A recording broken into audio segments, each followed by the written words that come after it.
Referencia a la cuestión que es sobre lo que es la defensa, las estrategias que se pueden utilizar para la defensa y sustentación, y también un poco ver lo que es la valoración. Como les había mencionado, realmente esta parte es más corta, por lo tanto se ha optado por una cuestión que sea más práctica. Y bueno, pues hoy y mañana se va a dar el examen final sobre 40 puntos, donde hoy día ustedes hasta el día de hoy, hasta las 7 de la mañana, tenían que presentar sus trabajos o los cuales, informes, peritajes, etcétera, los cuales tenía que empezar, bueno, los cuales hoy día los tienen que defender.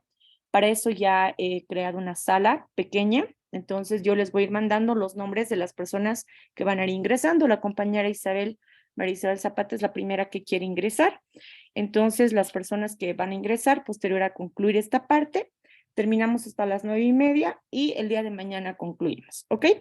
Entonces, sin más ni menos, voy a empezar con nuestra clase para ver si me pueden decir, por favor, si se ve. ¿Pueden verla? Buenas noches, Fran, y sí Se se ve ve. todo. Ok, muy bien, Noches, perfecto. sí, sí. Ok, muchas gracias. Bueno, entonces nuestra última unidad o nuestra última unidad de aprendizaje se llama Defensa y Sustentación en el Juicio Oral. Vamos a encontrar algunos artículos que nos hablan acerca de que no hay recetas cuando nosotros tenemos que ir a defender y sustentar el informe o el dictamen psicológico forense que nosotros hemos realizado.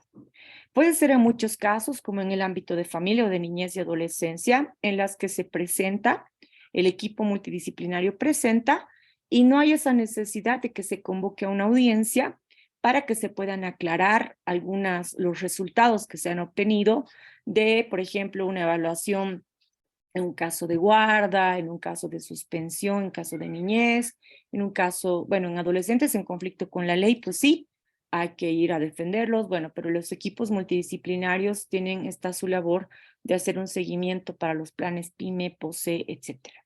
Entonces, en ese sentido, pues se pueden establecer 5 estrategias generales para la defensa en juicio oral, ¿no? Y esto sobre todo en el ámbito penal, que es donde nos vamos a encontrar frente a un tribunal, frente a un juez de sentencia. Nos vamos a encontrar con abogados de ambas partes, tanto denunciante como denunciado. Nos vamos a encontrar con posibles consultores técnicos. Nos vamos a encontrar con abogados que tienen asesoramiento para realizar todas las preguntas en específico. Es por eso que es muy, pero muy importante de que cuando nos llega un mandamiento de comparendo, sea como testigos, sea como peritos, dependiendo, como les había señalado, como habían preguntado, cuándo somos testigos, cuándo somos peritos, pues lamentablemente no tenemos una respuesta cabal para decir, porque eso va a depender mucho de la estrategia también que establece el fiscal o el abogado de la defensa. O en el caso de familia y niñez, que como les había señalado, pues yo estaba yendo como a campo de batalla y pues la psicóloga del equipo me dijo, no, no están así. Acá es una cuestión de que ya todos saben, ya les han notificado y ellos en un memorial te van a hacer conocer y pues no es tampoco una cuestión así como en penal, ¿no? Donde te vas como a campo de batalla prácticamente para defender y tener un posicionamiento en función a lo que has realizado. Eso no significa que uno va a ir a mínimo tomarse personal las cuestiones que se te puedan decir en juicio oral, porque se dicen muchas cosas. Entonces, una de las estrategias fundamentales tiene que ver con la revisión y lectura del informe emitido. Antes de lanzarse uno tiene que decir, uy, ay, pero es de ese año, sí, tengo que buscar, por eso se decía de que una parte de la metodología en la evaluación psicológica forense es justamente que cuando al momento de elaborar el informe psicológico forense o elaborar el dictamen psicológico pericial, pues lo que se tiene es que se tiene que revisar antes de, o sea, hay que dejarse una copia, ¿no? Con el sello del recibido y dejarse una copia para uno mismo, porque eso nos va a servir. ¿no? Pues puede ser de que en la compu en la que estemos, ustedes saben de que a veces dentro puede entrar un virus, puede pasar lo que sea, puedes perder tu computadora y pierdes absolutamente todo. Entonces siempre es bueno tener una copia impresa de nuestros informes, ¿no? Y bueno, entonces para ir a un juicio oral, pues tenemos que hacer una revisión y lectura del informe emitido, ¿no? En muchas ocasiones me ha tocado ver personas que, pues, colegas que han ido a decir, bueno, la verdad es que yo, eh, pues no, así no, pues no me acuerdo, son tantos casos que yo no puedo recordar detalles específicos. Por eso, para evitar esta cuestión es importante leer nuestro informe, recordar qué es lo que se hizo. Evidentemente hay cosas que no nos vamos a aprender de memoria, pero sí básicamente en qué consistía el mismo, qué se nos había pedido. En muchos casos no te pueden decir las fechas. A veces uno dice, sí, ha sido el 2020, pero ha sido antes de pandemia, no le puedo decir exactamente la fecha porque no es una cuestión de aprenderse de memoria. Pero sí es importante hacer una revisión y una lectura previa al juicio oral para saber qué es lo que obtuvimos, qué es lo que, con quién trabajamos, dónde estamos yendo. Eso nos va a permitir que también en función, una segunda estrategia es que se haga una revisión bibliográfica, ¿no? En función a las conclusiones que nosotros hemos obtenido, ¿no? Siempre tener a mano esta cuestión de la bibliografía que se ha tomado, ¿no? Evidentemente, como testigo, hay jueces que evidentemente no permiten que se le hagan preguntas técnicas, ¿no? Solo aquello que sepan, que saben y conozcan, ¿no? Entonces se les hará preguntas relativas a, ¿me puede indicar cómo usted, cuál ha sido su participación en este proceso? Entonces dirá, bueno, en función a ello yo era psicóloga forense, diciéndoles, digamos, desde mi persona. Yo era psicóloga forense en el IDIF, en Potosí, en el año 2015 hasta el 2017, durante 3 años, y después he sido llevada a otro lugar, a la Fiscalía General del Estado, para cumplir funciones administrativas.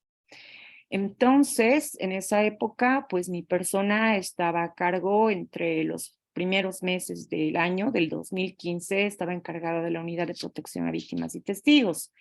Entonces, en ese tiempo, mi persona realizaba ambas funciones y por lo tanto, mi persona, por un requerimiento fiscal, llega a tomar contacto con la adolescente de iniciales AMJ o simplemente las iniciales del adolescente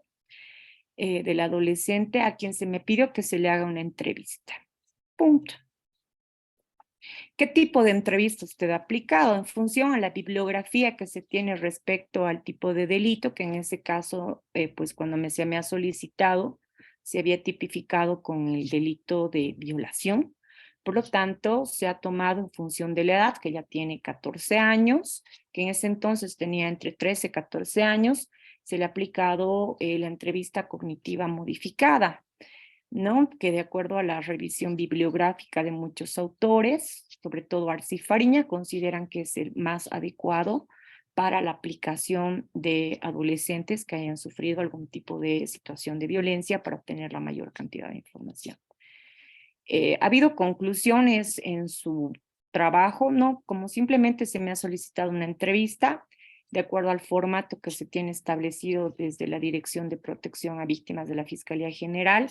Cuando se realiza una entrevista no se realizan conclusiones. Sí se transcribe textualmente todo aquello que la adolescente haya referido, por ejemplo, ¿no?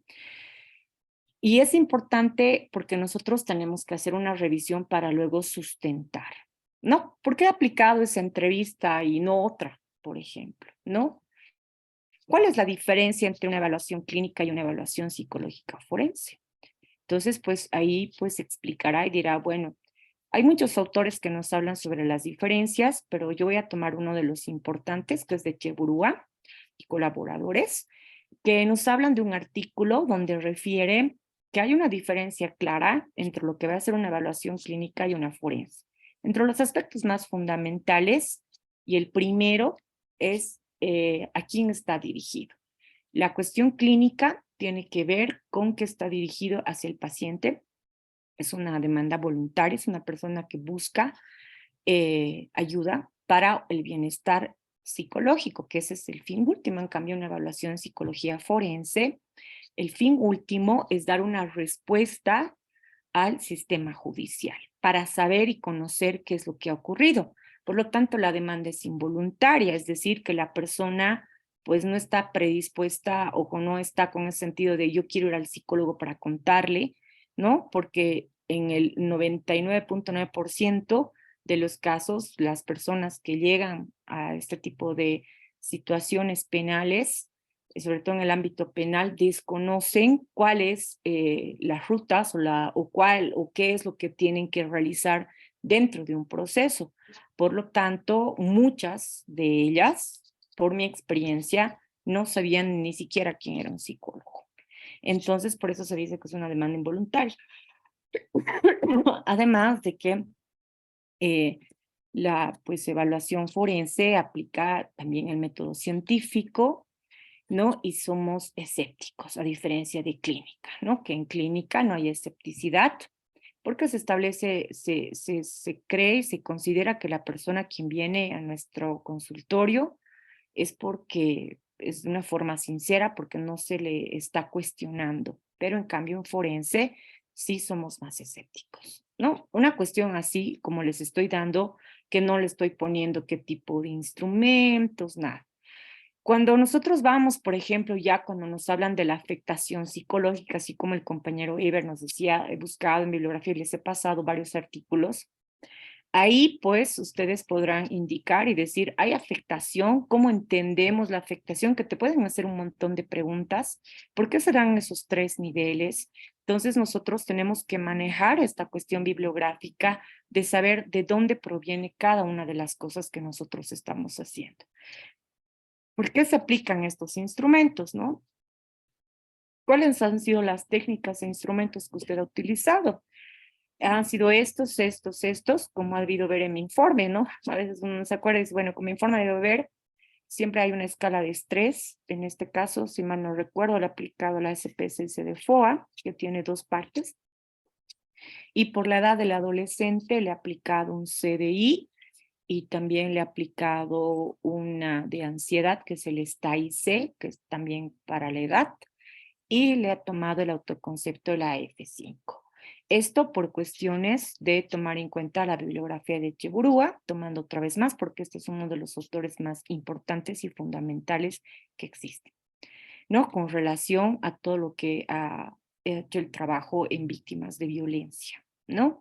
Sean niños, niñas, adolescentes, de género, etcétera. Esos instrumentos gozan de validez y confiabilidad. Evidentemente en Bolivia, como en muchos países en Latinoamérica, no contamos con baremización propia, pero sí estos instrumentos sí son válidos porque se pueden aplicar a cualquier tipo de población sin importar el tema cultural.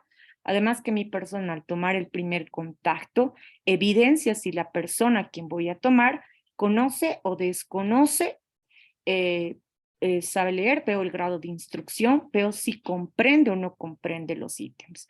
Porque en todo caso, pues tomaría la entrevista psicológica, netamente lo que es la entrevista, para poder establecer todos aquellos aspectos relativos a si presenta algún grado de afectación relativa al cuadro de estrés, de ansiedad o depresión, ¿no? Pero en este caso, las pruebas que se han tomado, estas se pueden utilizar a cualquier tipo de población, en población vulnerable, y no necesitamos necesariamente tener baremización, ¿no? Porque para baremizar tiene un proceso complejo, porque hay un proceso más complejo y altamente costoso. Y en Bolivia no tenemos ningún instrumento, eso no significa que ya no podemos tomar ningún instrumento. A nivel Latinoamérica, los baremos que se manejan tenemos de Argentina o de Chile o de México, pero lo más ajustado para Bolivia tendría que ser aplicar baremos mexicanos. Pero en general se toman baremos españoles donde no hay mucha diferencia, porque el decir me siento triste lo puedo entender aquí, en Bolivia, en la China, en Ecuador, en Estados Unidos, en Islas Canarias, etcétera, ¿no? Y hay formas de explicar, ¿no? Entonces, cuando ya vamos con esta cuestión donde ya tenemos más puntos, ¿no? Explicar cuáles son los factores de riesgo, por qué consideramos que hay vulnerabilidad, En temas de peritaje, por ejemplo, ¿no? Como les he dicho, de la autopsia psicológica es un poco más complejo porque ahí tengo que sustentar con bibliografía. Lanzo mucho Teresita García, lanzo el trabajo que han realizado Percy Bernabé del Perú y todas las aportaciones que se tienen, ¿no? En cuestión de sostener que la autopsia psicológica es una de las herramientas más valiosas que se tiene para poder conocer la vida en forma retrospectiva de una persona ya fallecida, ¿no? Y a partir de la toma de entrevistas a familiares, amigos, personas del trabajo y también a personas que han participado en lo que ha sido la investigación, médicos forenses, policías, porque no es el mismo el policía que levanta el cadáver que el policía que pues es encargado de la investigación, ¿no? Los peritos, hacer interconsultas, etcétera, ¿no? Lo mismo, cuando hacemos credibilidad de testimonio, pues hay que sustentar con la bibliografía, ¿no? ¿Por qué estamos aplicando? Y ahí le explicamos qué sistemas criteriales existen y qué sistemas de conclusión existen. Por eso es importante como una tercera, cuarta estrategia, la claridad en la exposición de respuestas. No tenemos que decir cosas básicamente que no hemos utilizado, que no hemos realizado, pero sí podemos aclarar algunas situaciones. Por ejemplo, cuando les he mostrado, por ejemplo, de agresores o de supuestos agresores, yo me reservo la cuestión de las observaciones de los ítems, ¿no? Entonces me pueden decir, en función al trabajo que usted ha realizado, usted indica que ha utilizado, por ejemplo, el Static 2002R. ¿Me puede explicar en qué consiste y por qué el resultado de 2? 2 menos 2 menos 2, 2, y usted dice que es de riesgo muy bajo. Entonces, ahí es donde yo explico, ¿no? Les indico, bueno, el Static 2002R es un instrumento, podríamos así decirlo, o es una técnica para poder valorar el riesgo de violencia, pero de una forma documental. A diferencia del SBR20, del SBP, del HCR20, etcétera, el Static 2002 es específicamente para revisar del expediente judicial, es decir, aspectos que son históricos e inamovibles. El hecho de que yo cuente en un rehab que la persona ya antes había sido acusada por 2 o 3 delitos o tiene en sistema 2 o 3 delitos que hayan podido ser rechazados, esos se contabilizan.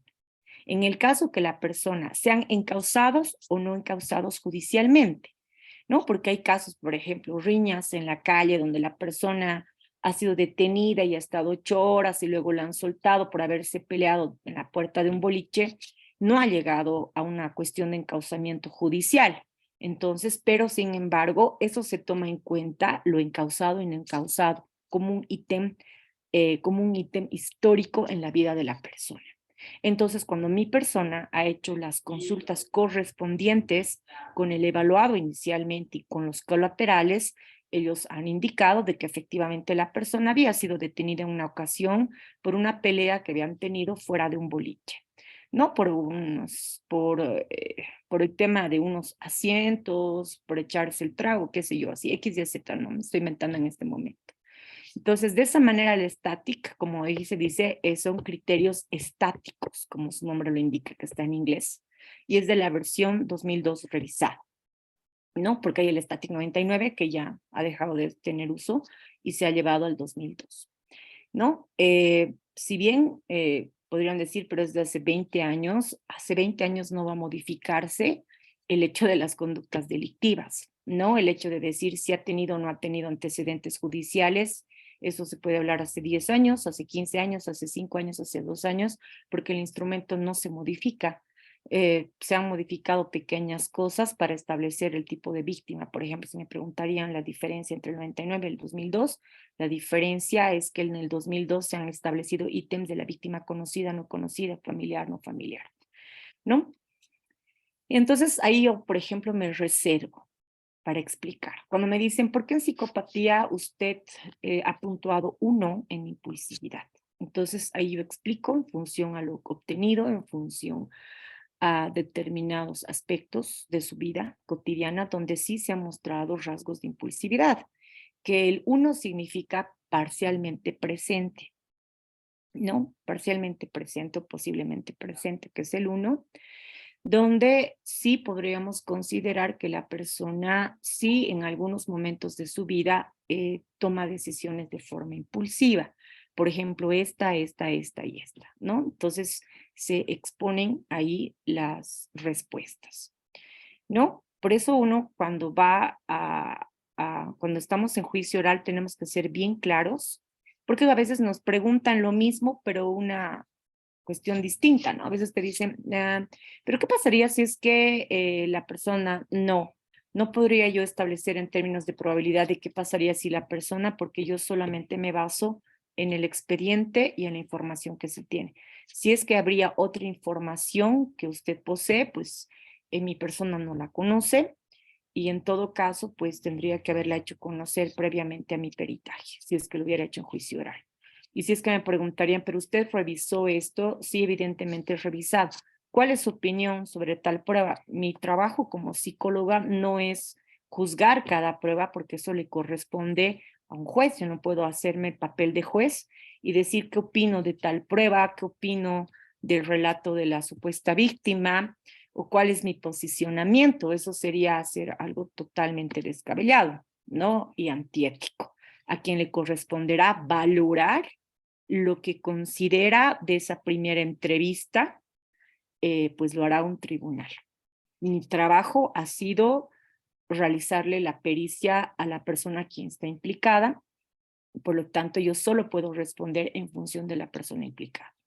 Y ya, claridad en nuestra exposición de respuestas. Y obviamente es importante las habilidades sociales, el hecho de mantener la calma, el hecho de esperar siempre 3, 4 segundos para escuchar la objeción, porque a veces respondes, tiendes, a veces hay una gran tendencia a responder y dicen, ya ha respondido, ya respondió, entonces tienes que seguir respondiendo. Entonces, una de nuestras habilidades sociales es saber respirar y esperar. Hacen la pregunta y siempre cuenten 1, 2, 3 y responden recién. ¿Por qué? Porque eso nos ayuda a evitar esta cuestión de la objeción. Cuando dicen objeción, ya se le ha preguntado nuevamente a la testigo, o es redundante o está siendo capciosa, y ahí explicamos y escuchamos ahí a veces aburridamente, voy a echarle un recurso de apelación, entonces estamos ahí durmiéndonos, reposición, dice entonces, y ahí decreta, dice, por lo tanto, la pregunta, sí, puede responder la psicóloga. No, en la función a la respuesta que ha hecho la pregunta, el abogado me puede volver a preguntar, porque a veces entre lo que tanto te andan parafraseando y una cosa, a veces se nos va. Entonces no está de más solicitar nuevamente que te vuelvan a decir la pregunta. No sé si me podría volver a la pregunta.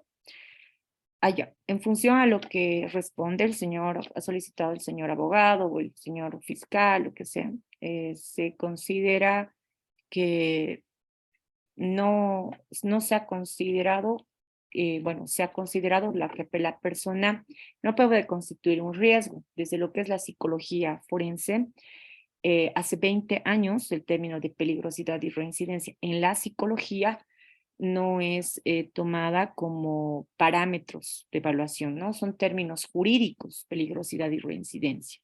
Para nosotros como psicólogos se llama valoración del riesgo, que es donde nosotros hacemos un análisis de estos factores de riesgo que pueden estar presentes en la vida de la persona que hagan que puedan cometer determinados delitos. Entonces, en el momento que mi persona ha evaluado en función a toda la metodología que mi persona haya explicado anteriormente, se llega a la conclusión que la persona no presenta factores de riesgo que hagan que esta persona sea considerada un riesgo, es decir, un peligro. En términos para los abogados, un peligro para las demás personas, hacia sí mismo, es decir, un peligro para sí mismo y un peligro hacia los demás. En ese sentido, pues se han establecido varios parámetros, desde lo que es la historia de vida del individuo, desde lo que es la cuestión clínica Eso me refiero a la presencia o no de trastornos mentales que pueden afectar la vida de la persona y que pueden generar un riesgo para los demás, ¿no? Y también, por otro lado, ver lo que es la gestión de riesgo, es decir, esta persona es capaz de cometer en el futuro un delito similar al que se le está inculpando.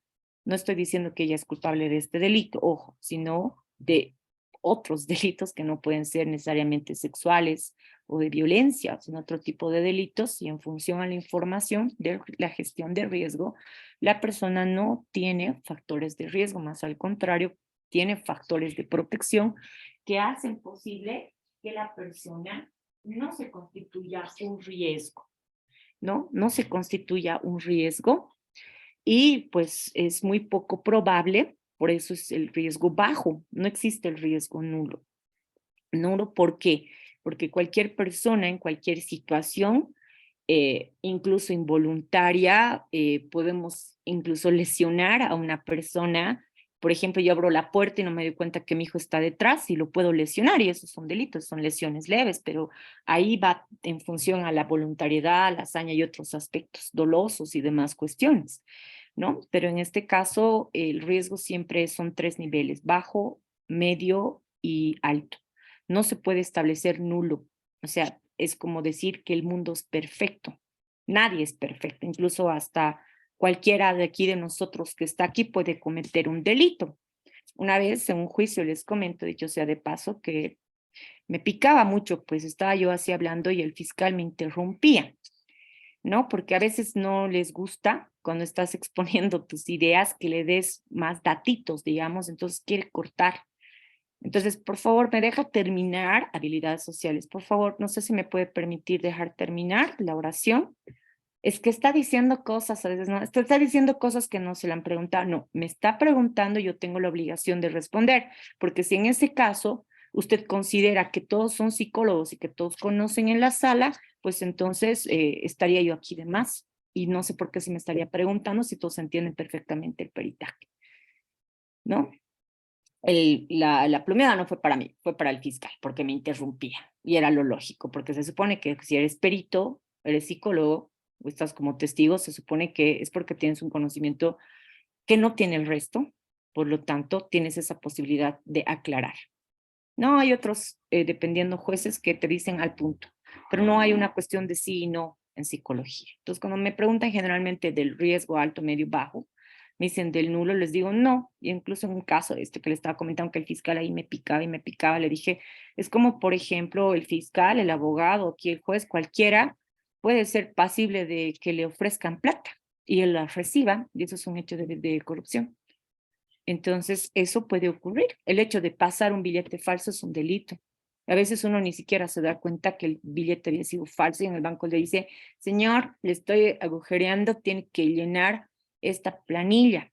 ¿Pero por qué? Como es una política del banco a nivel nacional, que si te encuentran un billete falso en el banco, aunque tú no lo sepas, tienes que llenar y decir tu nombre, quién es esa persona, no para que te abran un proceso, sino para saber cómo, a quién ha llegado a las manos de esa persona, porque en muchos casos no lo saben. Y no te van a devolver el billete, porque eso es un delito, ¿ok? Entonces ahí se explica por qué puede ser, no puede ser nulo. Incluso el hecho de que tu perrito en un país, que le dejes a tu perrito horas chillando, 50,000 euros de multa. Y tienes que ir a cursos para saber cómo crear una mascota y te la quitan de paso.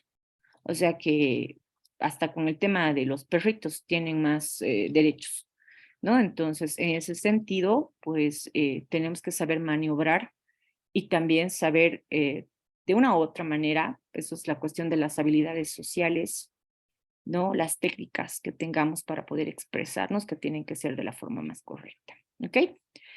Y bueno, cuando nosotros vamos en defensa del peritaje y el papel del consultor técnico en el ámbito penal, pues está más claro en el ámbito penal, ¿no? En el 352 del procedimiento penal nos dice que, pues, en el caso del perito, quien presenta la pericia se da lectura a sus conclusiones, y eso es optativo, porque algunas veces dicen, queremos que se lea toda la pericia, y el otro dicen, no, no, pero de acuerdo, pues, al tal artículo 351 y siguientes y demás, solo se tiene que dar lectura, a las conclusiones y se inicia el interrogatorio desde quién ha propuesto.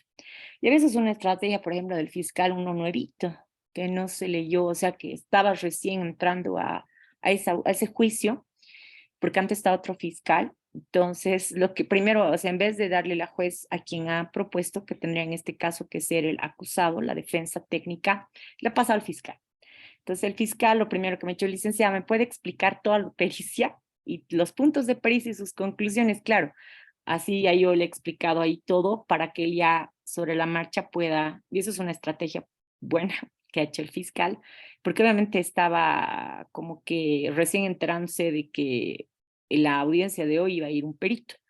Entonces me ha pedido eso, ¿no? Si es que yo podría explicar mis conclusiones y mi metodología y que explique la pericia, básicamente. Bueno, para mí ha sido mucho más fácil porque me he dado el lujo de explicar. Entonces, pues la defensa técnica pregunta, decía, ya lo explicó, la parte ya lo explicó, y cuando les ha tocado solamente aquellos detalles que a ellos les interesaba, que no lo había mencionado, me los han explotado y ya, ¿no? Entonces, eso va a depender. En algunos casos, bueno, pues ahora por la 1173, si hay 10 abogados, los 10 no te pueden preguntar, 2 nomás.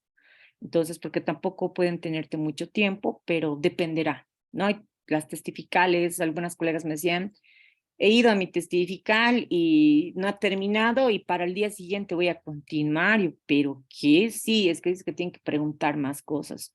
Entonces hay algo que se tienen que acordar, es siempre la claridad en la exposición de tus respuestas. Claro y preciso, al punto, ¿no? Entonces, y siempre es un plus positivo el echarle la revisión bibliográfica, la bibliografía, ¿no? Porque no es algo que uno se inventa. Todo tiene un sustento científico. Así como el abogado dice, de acuerdo al artículo tantos, tenemos esto, eso es su justificación del fiscal, del abogado. Eso es su sustento teórico. Nosotros como psicólogos, ¿cuál es nuestro sustento? La investigación, los libros, las lecturas, lo que nos dicen, etcétera. En este caso, por ejemplo, de mi, de mi de la defensa de cómo se hace, esto está establecido en la normativa. ¿Cómo se hace? ¿Quién ingresa? Te dice el primero el Ministerio Público, parte civil, acusado de defensa técnica, consultores y miembros del tribunal. Pero es por quien lo propuso. Entonces, si me ha propuesto la defensa técnica, si tiene consultores, luego al MMP, al Ministerio Público, la parte civil, el acusado incluso te puede preguntar y los miembros del tribunal. Entonces, te pueden preguntar. A veces los miembros del tribunal dicen, son 3 abogados, solo puedo preguntar uno, no más por el tiempo. O sea, no vamos a estar horas, ¿no? Como les digo, el máximo tiempo que estás, 3 horas y media, la última vez, 3 horas y media, 3 horas y 3 horas 32 minutos. Sentada, pregunte y pregunte y pregunte, pregunte, y realmente a veces es recansante, es muy cansante. Máximo debería durar 40 minutos tu defensa en el peor de los casos, porque se supone que el interrogatorio es solamente para aquellos aspectos que no se tienen claros. Cuando eres perito, respondes directamente a las preguntas que se te lo formulen y solamente los peritos podemos revisar la documentación, notas escritas, publicaciones, medios técnicos. Incluso yo llevo a veces mi computadora y les muestro con diapositivas en mi computadora para que vean alguna cosa cuando tengo que hacer algo gráfico, digamos, ¿no? Por ejemplo, para explicar credibilidad testimonio, tengo mis diapositivas. Entonces ahí les explico los sistemas categoriales y lo llevo en mi computadora y se los voy mostrando para no estar utilizando data. Y el testigo no puede ser interrogado por los consultores técnicos y tampoco tiene la posibilidad de revisar su informe. No puedes, ¿no? Cuando eres testigo estás con las manos al aire, solamente con tu carnet de identidad para demostrar que eres tú, ¿no? No puede haber consultores técnicos. Pero cuando eres perito, sí. ¿Te pueden poner 2, 3, 4, 5 consultores técnicos? Sí, ¿no? Están en su derecho. A veces me decían, ¿cómo puedes haber consultor técnico de la misma parte? Pues por estrategia. Yo tenía la perito, yo era la consultora técnica, que éramos, digamos, de la defensa técnica, y yo le hacía las preguntas técnicas y específicas que yo solo como psicóloga y ella podemos responder y entender. Entonces le decía, licenciada, usted ha realizado la pericia del señor fulano de tal. Sí, así es. Licenciada, quiero que por favor nos aclare y nos señale cuáles han sido los fundamentos teóricos por los cuales usted se ha basado para indicar que el relato de la víctima es no creíble. Ella me entiende perfectamente lo que le estoy preguntando.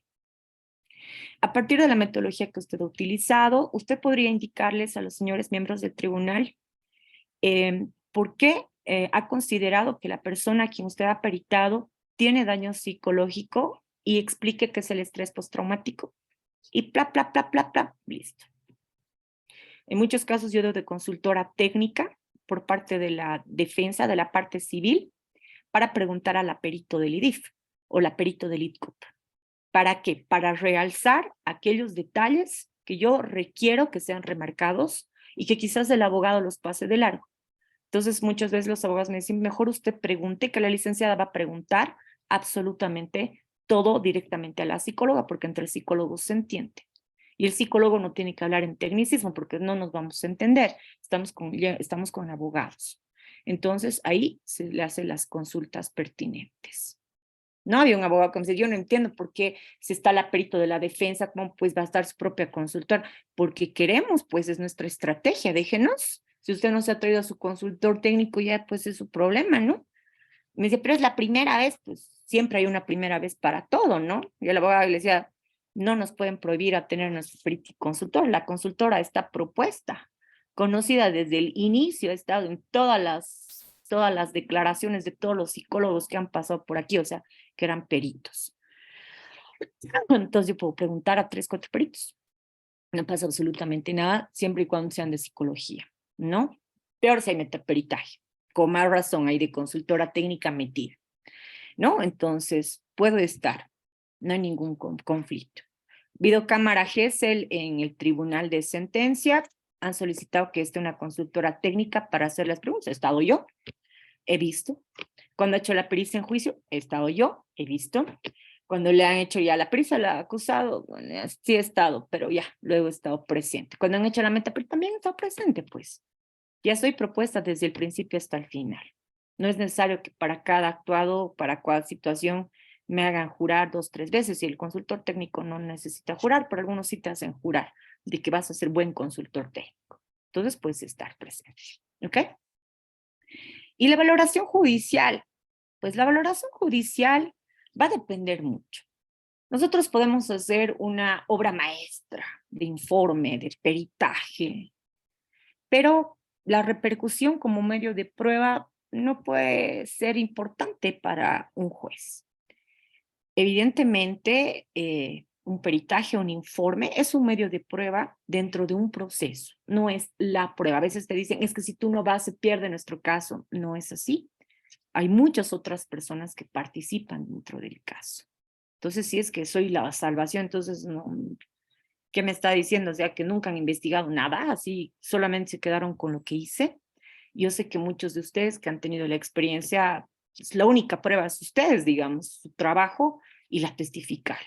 Y eso pues está mal, ¿no? Porque ¿dónde está el investigador? ¿Dónde están las testificales que sepan sobre la situación actual? Porque a veces se mandan testigos, se proponen 45 testigos que solo te dicen que era buena tipa, que cambia. No, o sea, que sepan, que hayan visto, que conozcan de la situación, netamente. Entonces, evidentemente, nuestro medio de prueba va a ser para esclarecer un determinado hecho. Evidentemente, como les digo, no es la prueba, pero es una prueba más, ¿no? Que se le puede dar o no importancia, eso solo lo sabremos en la sentencia. Porque solo cuando revisamos sentencias vemos si lo que se ha utilizado en cámara GESEL sí ha servido, si los informes han sido realizados de forma correcta, solo así, con las sentencias que se obtienen. Por lo tanto, pues evidentemente un factor importante es que tenemos que entender que los jueces pues poseen determinados conocimientos, pero obviamente sus conocimientos son limitados en diversos campos, ¿no? Hay un juez bien interesante aquí en Sucre que siempre tiene que haber, no sé por qué tiene ese afán, no importa si sea psicólogo, incluso hasta el genetista, cuando llega un genetista, yo dije ya, yo creo que se va a moderar un poco, pero en realidad no, porque le he dicho, yo no seré genetista, pero yo sé de ciencias forenses, o sea, yo no sé ni siquiera qué tipo de reactivo utilizarán para el ADN. Le he hecho unas preguntas así súper rarísimas que nadie entendía, pero ya, porque era el juez, ya, pues, ¿no? Nadie le puede decir objeción al juez, ¿no? Entonces, ahí el genetista le dijo, bueno, en realidad, usted lo que está mencionando no es una técnica que es conocida por la ciencia de la genética forense. Para genética actualmente se utiliza tal cosa.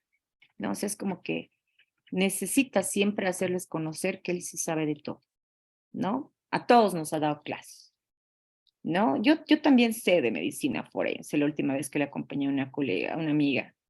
Yo también sé de medicina forense por tantos casos, tantos años que tengo de juez.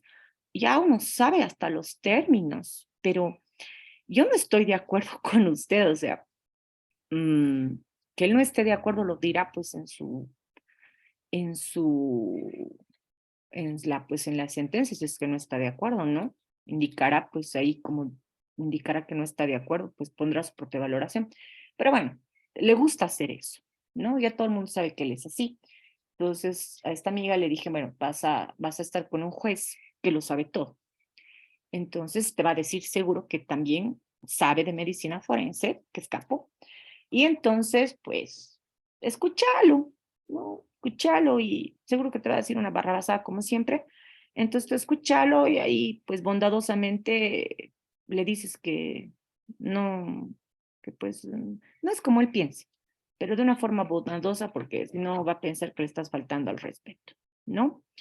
Entonces, pues te encuentras con personas así, ujú, que a veces hay que explicar con un poco más de calma algunos aspectos psicológicos. A veces te das cuenta cuando ya la cosa está muy clara y por más que lo expliques, ya tienen una idea preconcebida, ya está metido y solo te escucha, porque ya la tienen clara, ¿no? Clara de condenarlos, ¿no? O de absolver, eso se nota, ¿no?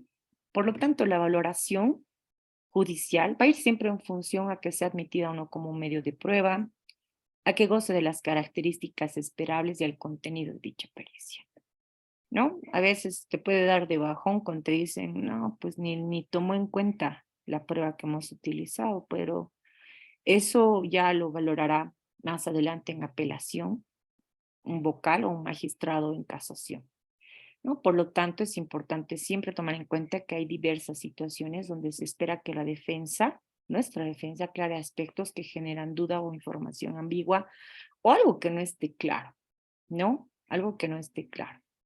Entonces, la valoración, eso ya dependerá de los jueces, ¿no? A veces se nos pide qué opina y no sé qué, pero a mí me parece totalmente, o sea, es como ponerte en el papel de que el psicólogo tiene que resolver aspectos que no le competen, ¿no? Entonces, aquello que no nos compete, pues haremos conocer que no es de nuestra competencia, ¿no? A veces nos preguntan del certificado forense, ¿usted ha leído? ¿Sí? Es parte de todas las pruebas introducidas. Pero usted ha revisado. Claro que sí, ha revisado. Y entonces si ha revisado, ¿por qué usted dice que no es creíble? Porque lo que dice la examinada con relación a las, a las, eh, a las lesiones que tiene no son compatibles.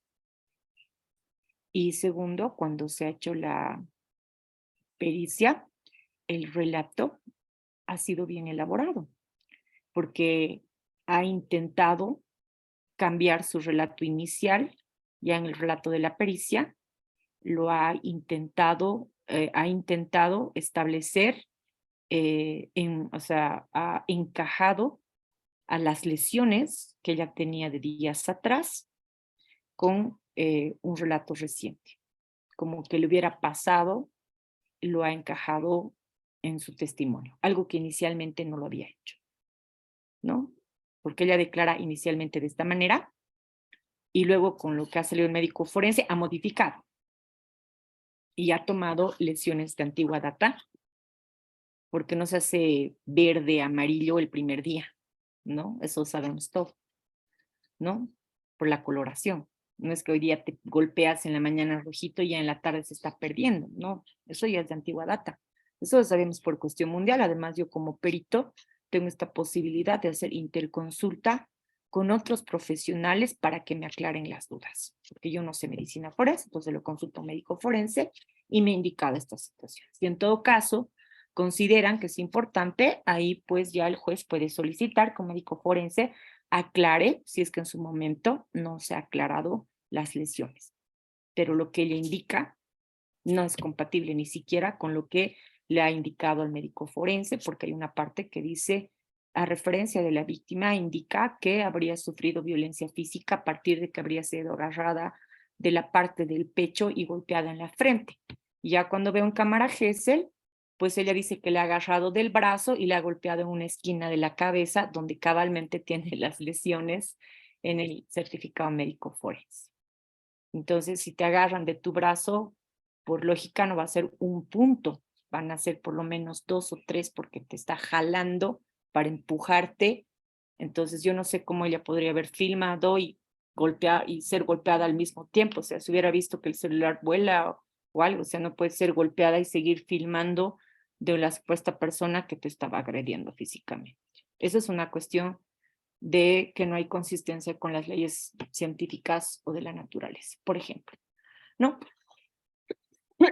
Esa es una cuestión ambigua, ¿no? Que genera duda.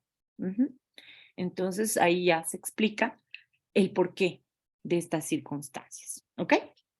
Y bueno, con eso hemos terminado absolutamente todo lo que nos correspondía. No sé si alguien tiene alguna pregunta, porque ya luego nos entramos al examen. ¿Dudas, consultas, preguntas?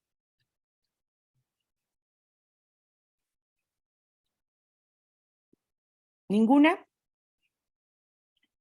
Muy bien, entonces, pues vamos a empezar. Voy a yo ingresar a lo que va a ser la sala. Por favor, vayan preparándose. Entonces, yo ingreso a la sala y pues estoy con doble celular conectada, porque eso está aquí. Por eso estoy con doble Franny, para que yo les pueda mandar un mensaje y para indicarles quién va a ser la siguiente persona que va a ingresar. Entonces, la primera en ingresar para nuestro examen, ahora sí podemos, voy a suspender la grabación.